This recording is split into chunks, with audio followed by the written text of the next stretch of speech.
Okay, so this is Orfeo's Lament, and I'm going to go through it chunk by chunk to give you an idea of what it sounds like, as well as some trouble spots to watch out for.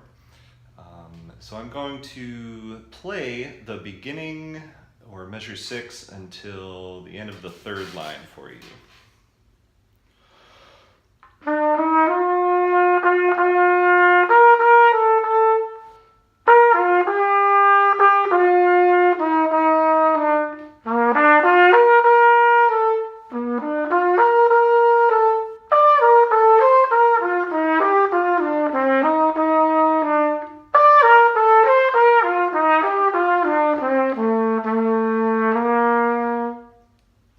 So a couple things to watch out for in this first little section. It starts off at piano, so nice and quiet, but not too quiet that the sound doesn't respond to the air that you're putting through the horn. In the second line, we have 2 sets of crescendos and decrescendos. The first one starts at mezzo piano, it crescendos down to piano, and then the second time it starts at piano, crescendos up, comes back down to mezzo piano. So they're both swells, but the first one is a little bigger, the second one's a little bit smaller to give it some contrast.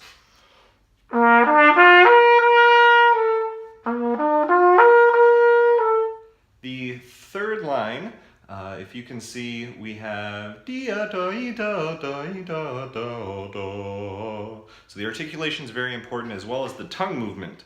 Almost pretend like you're doing a lip slur exercise during this section. So E for the higher notes and A for the lower notes. E a da e da da e da da da.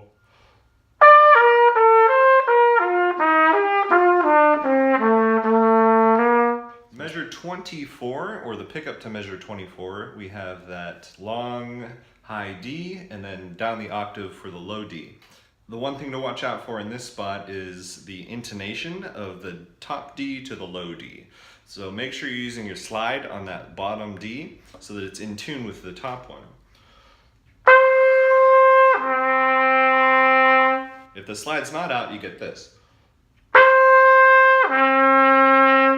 And it's not quite the same note, so it's going to throw your ears off a bit. The next spot is the adagio, which is measured 26-ish. So this is almost going to be twice as slow as the beginning. So if you're not playing with the recording, make sure that you practice this slower. So we start at mezzo piano, and again, this is the spot where you want to think da e da da e da. So E for the high note, A for the lower notes.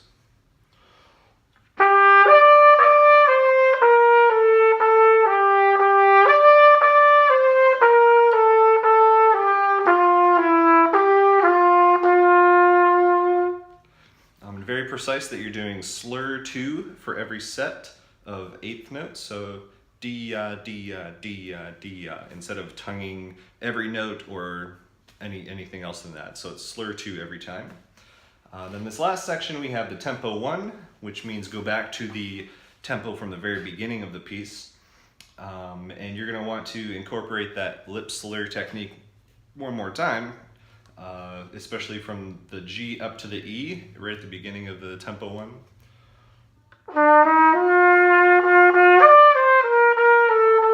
Then measure 33, we have a syncopated rhythm, and this is very important that you play the right length of notes in the right spots. So the counting for that right on measure 32 is 1 te, te, 3 te, 4 te.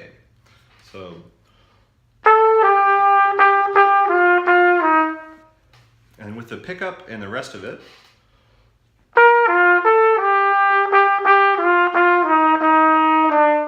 then the next spot we have those crescendo decrescendos again, just like at the very beginning, so make sure you do that the same.